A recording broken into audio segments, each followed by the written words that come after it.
하나님의 기쁨 되기를 원합니다. 그 기쁨을 누리고자 예배자의 자리로 나아왔습니다. 하나님, 주 없이 살 수 없다 고백할 수밖에 없는 우리의 모습을 주님께서는 아시오니 오늘도 주님만 바라보고 나아가는 이 예배자의 자리가 되도록 인도하여 주시옵소서. 불과 얼마 전까지만 해도 습하고 더운 여름이라 견디기가 참 힘들었음에도 불구하고 이제는 스치는 바람이 가을과 같아서 때를 따라 아름답게 하시는 하나님을 또한 찬양하게 됩니다. 오늘 이 시간 우리를 이 자리로 이 때에 불러주셨사오니 아름다우신 하나님을 마주하게 하시고 그 하나님의 말씀을 통하여 아름답게 빚어가는 우리 되게 하여 주옵소서. 감사를 드리며 살아계신 예수 그리스도의 이름으로 기도합니다. 아멘. 샬롬, 반갑습니다. 우리 앞뒤 저에 계신 분들과 이렇게 인사 나누면 좋겠습니다. 8월의 마지막 날이거든요. 이렇게 인사 나누겠습니다. 견뎌주셔서 감사합니다. 견뎌주셔서 감사합니다. 네, 오늘도 은혜가 넘치는 하루 되기를 간절히 소망합니다. 함께 보실 말씀은 디모데전서 4장 1절부터 10절까지의 말씀입니다. 디모데전서 4장 1절에서 10절까지의 말씀입니다.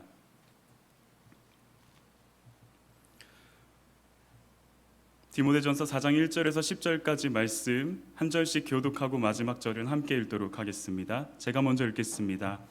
그러나 성령이 밝히 말씀하시기를 후일에 어떤 사람들이 믿음에서 떠나 미혹하는 영과 귀신의 가르침을 따르리라 하셨으니 자기 양심이 화인을 맞아서 외식함으로 거짓말하는 자들이라. 혼인을 금하고 어떤 음식물은 먹지 말라고 할 터이나 음식물은 하나님이 지으신 바니 믿는 자들과 진리를 아는 자들이 감사함으로 받을 것이니라. 하나님께서 지으신 모든 것이 선함에 감사함으로 받으면 버릴 것이 없나니 하나님의 말씀과 기도로 거룩하여짐이라. 내가 이것으로 형제를 깨우치면 그리스도 예수의 좋은 일꾼이 되어 믿음의 말씀과 내가 따르는 좋은 교훈으로 양육을 받으리라. 망령되고 허탄한 신화를 버리고 경건에 이르도록 내 자신을 연단하라. 육체의 연단은 약간의 유익이 있으나 경건은 범사에 유익하니 금생과 내생의 약속이 있느니라. 미쁘다 이 말이여 모든 사람들이 받을 만하도다. 함께 읽습니다. 이를 위하여 우리가 수고하고 힘쓰는 것은 우리 소망을 살아계신 하나님께 둠이니 곧 모든 사람 특히 믿는 자들의 구주시라. 아멘. 오늘은 몸은 기억한다 라는 말씀의 제목으로 하나님 말씀 함께 그 은혜를 누리길 원합니다. 그 인류 최대의 고민이자 난제가 있다고 합니다. 지금 제가 굉장히 고민하고 있는 문제이기도 하고 여기 계신 많은 분들이 이 고민을 함께 공유하고 계신다고 생각합니다. 도대체 왜 내 살은 빠지지 않는 것일까? 다이어트를 결심하는 대부분의 사람들이 하는 고민입니다. 도대체 왜 내 살은 빠지지 않는 것일까? 제가 이 고민을 가지고 숱한 이 서칭을 하면서 자료를 찾아보다가 과학적인 이유를 발견했습니다. 이렇게 이야기하더라고요. 우리 몸이 가지고 있는 항상성이라고 하는 성질 때문이라고 합니다. 몸이 기억하는, 몸의 기억력이라고 이야기하는데요.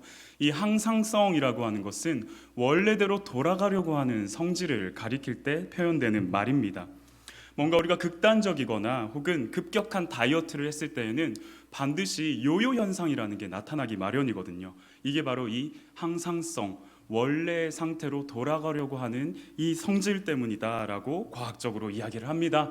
그래서 우리는 오늘도 이 과학적인 이유를 합리화하여 다이어트는 내일부터라고 결심하고 다짐하게 되는 것 같습니다.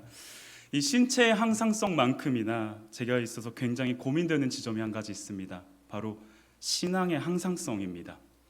성경 통독을 하려고 하면은요, 우리는 왜 항상 레위기를 넘어가지 못하는 것일까? 성경 통독의 항상성입니다. 큐티를 하려고 하면 우리는 왜 늘 3일을 넘기지 못하고 멈추는 것일까? 그리고 그토록 큐티책은 대체 어디로 그렇게 도망다니고 사라지는 것일까? 말씀 묵상의 항상성입니다.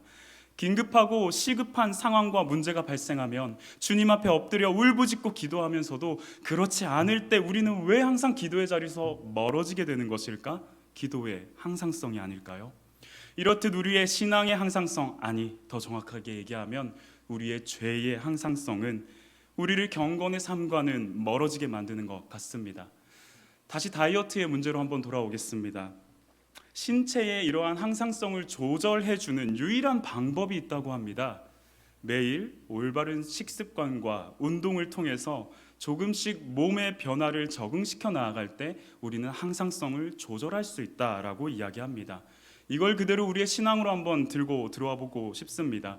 우리의 신앙의 항상성을 지금 이대로 유지해도 괜찮으신 겁니까? 괜찮을까요?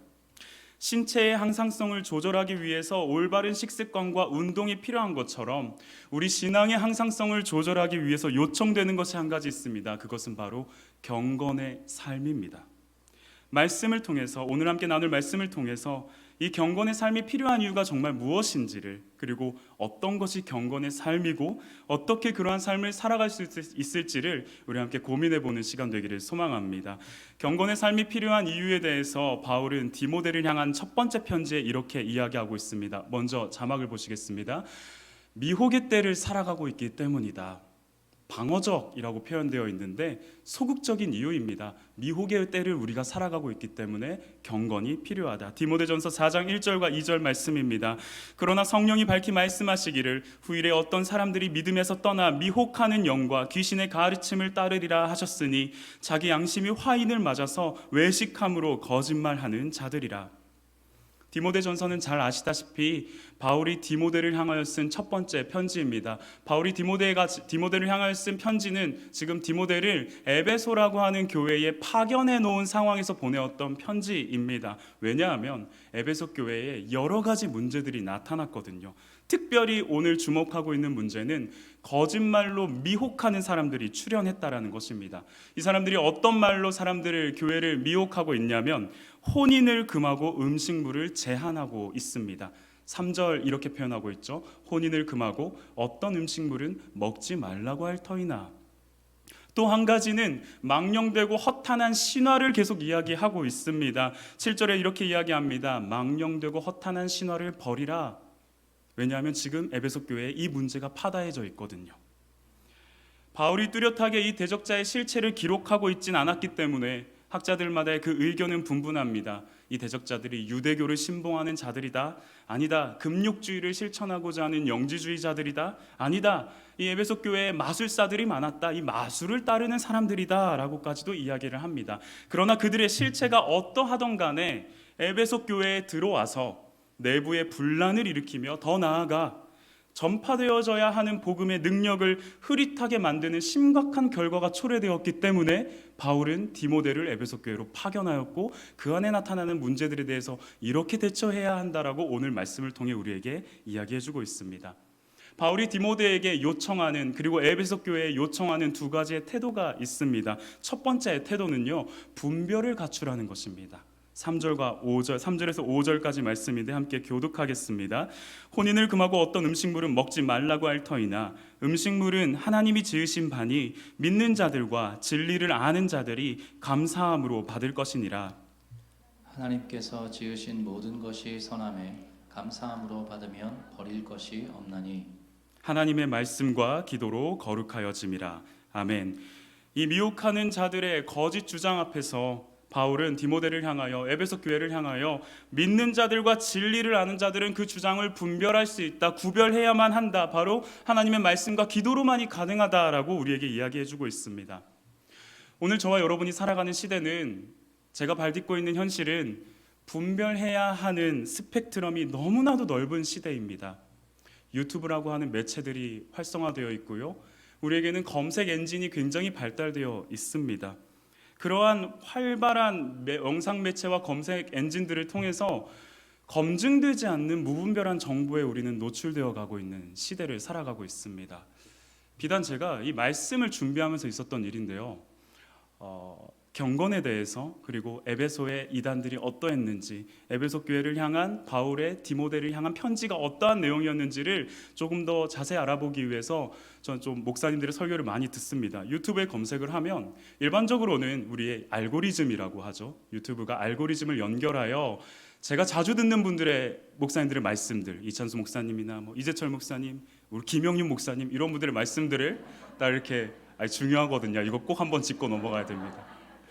이런 말씀들을 먼저 띄워줍니다. 그리고 나서 스크롤을 아래로 내리면 좀 주제가 비슷한 내용들을 이렇게 연결을 시켜주는데요. 제가 그 중에 하나의 영상을 이렇게 들어갔습니다. 경건의 삶에 대해서. 굉장히 내용이 뭐랄까요? 내가 처음 들어보는 이야기인데, 이 말씀 해석이 독특하다.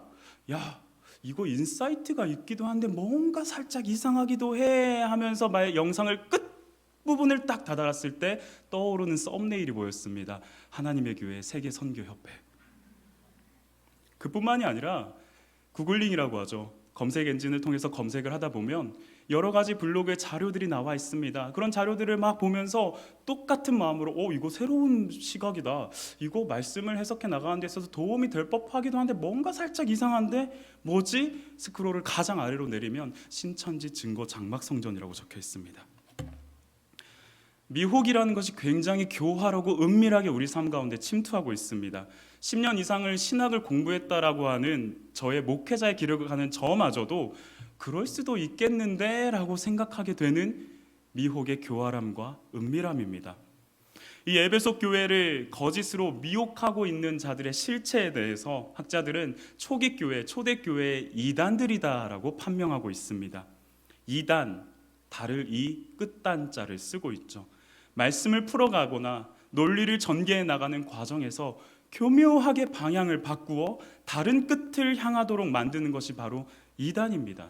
바울은 디모데와 에베소 교회를 향하여 미혹의 때를 살아가는 그들에게 반드시 필요한 태도로서 하나님의 말씀과 기도로 이루어진 분별을 요청하고 있습니다. 그런가 하면 또 다른 두 번째 태도는 무엇이냐면 바로 외식을 주의하라는 태도입니다. 2절 말씀은 이렇게 기록되어 있습니다. 자기 양심이 화인을 맞아서 외식함으로 거짓말하는 자들이다. 미혹하는 자들의, 교묘하게 속이는 자들의 특징은, 미혹하는 자들의 특징은 외식함으로 거짓말하는 자들이다 라고 지금 바울은 이야기하고 있습니다. 이 외식이라는 표현은 다시 말하면 위선이죠. 위선은 무엇입니까? 겉과 속이 다른 것을 의미합니다. 바울은 디모데를 향해서 보낸 두 번째 편지에서 이 미혹의 때에, 마지막 때에, 말세의 때를 살아갈 때에 사람들이, 그리고 미혹하는 자들이 어떠한 모습을 보여주는지 이렇게 기록하고 있습니다. 디모데후서 3장 2절부터 7절까지의 말씀인데요, 저랑 함께 교독하면서 읽도록 하겠습니다. 제가 먼저 읽겠습니다.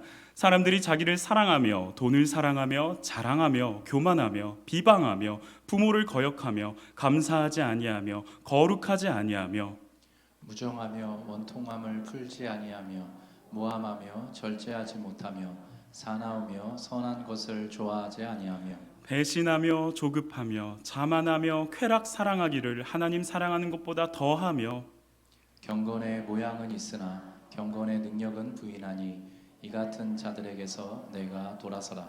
그들 중에 남의 집에 가만히 들어가 어리석은 여자를 유인하는 자들이 있으니 그 여자는 죄를 중히 지고 여러 가지 욕심에 끌린 바 되어 항상 배우나 끝내 진리의 지식에 이를 수 없느니라. 아멘. 이들에 대해서, 미혹하는 자들에 대해서 평가하면서 이렇게 표현을 합니다. 그들은 금욕을 주장하면서도 세상에서 추구할 수 있는 모든 욕망들은 다 추구하며 사는 위선을 보여주고 있다. 혼인을 금지하면서도 남의 집에 가만히 들어가 여인을 유인하고 있는 위선을 보여주고 있다. 그러면서 바울은 이렇게 명확하게 꼬집죠. 경건의 모양은 있으나 경건의 능력은 사라져버린 위선자들이다. 어쩌면 우리에게 있어서 가장 노출되기 쉽고 위험한 상태가 바로 이 위선 아닐까요? 부끄럽지만 저는 위선자 중에 위선자입니다. 모태신앙이고요, 목사의 아들이고 신학생이고 전도사라는 타이틀을 가지고 있었습니다. 경건의 모양이라는 것은 다 갖추고 있었습니다. 그런데 경건의 능력은 없는 삶을 살아왔습니다.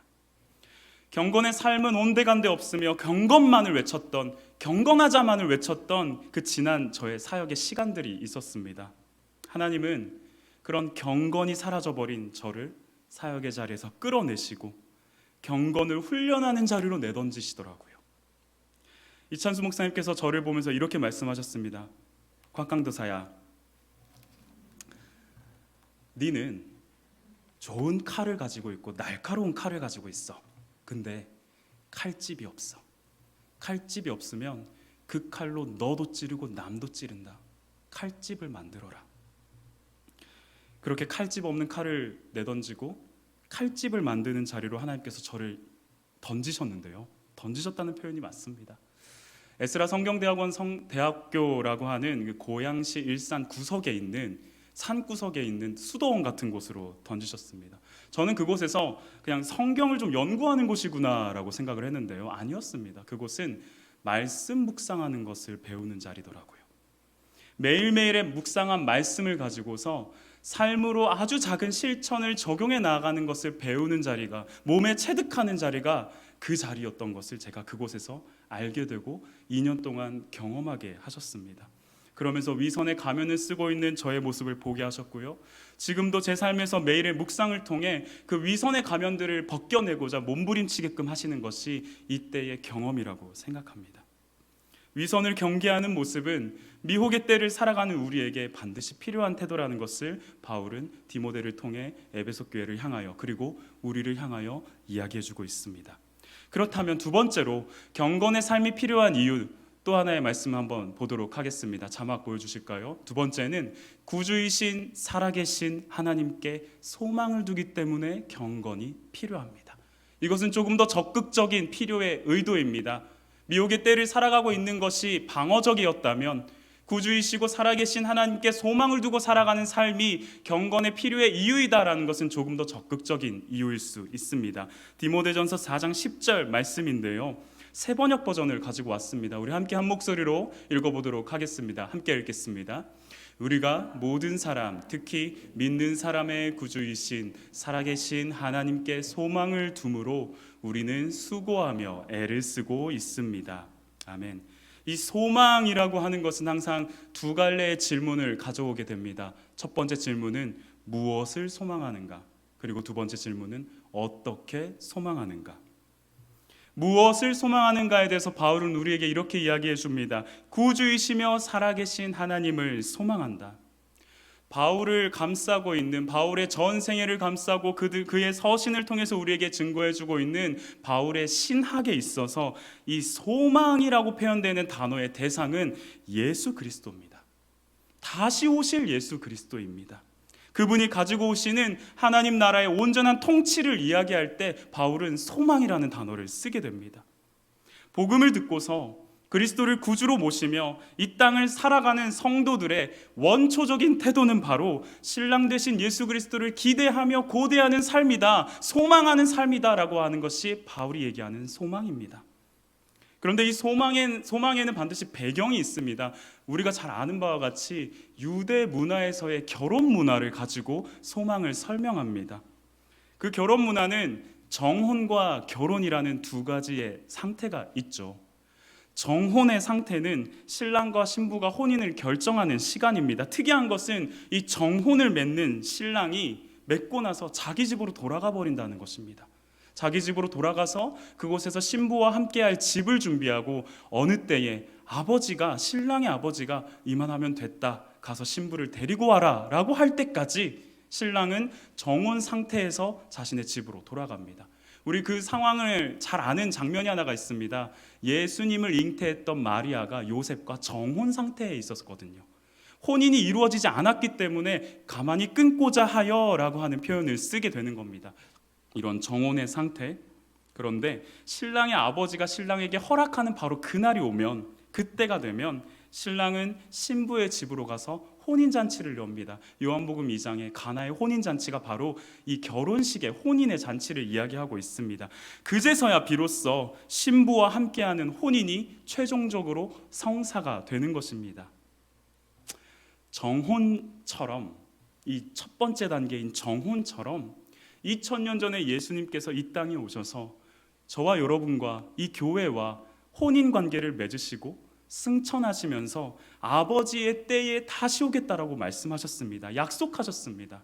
우리는 신랑이신 예수님을 기다리며 다시 오시는 그날을 바라보고 살아가는 사람들입니다. 그것이 우리의 마땅한 소망입니다. 무엇을 소망하는가? 생각해보면 저는 꿈이라는 이름으로 나의 수많은 바람들을 막 나열하면서 이것이 나와 우리의 교회의 소망입니다. 그 전능하신 하나님의 손길과 능력으로 나의 소망을 이루어 주십시오라고 보채고 있었습니다. 그러나 하늘의 거처를 마련하러 가신 신랑 되신 예수가 다시 오실 것을 기다리며 갈망하는 것이 우리 성도의 유일한 소망이라는 것을 우리는 바울을 통해서 듣게 됩니다. 그렇다면 어떻게 소망할까요? 반드시 이 소망에 달려있는 짝지되어진 표현이 있죠. 그게 무엇인 줄 아십니까? 인내라고 합니다. 인내는 경건하지 않는 세상에서 경건하게 살려고 하는 몸부림을 말합니다. 디모데전서 4장 10절 말씀을 한 번 더 보겠습니다. 우리가 모든 사람, 특히 믿는 사람의 구주이신 살아계신 하나님께 소망을 두므로 우리는 수고하며 애를 쓰고 있습니다.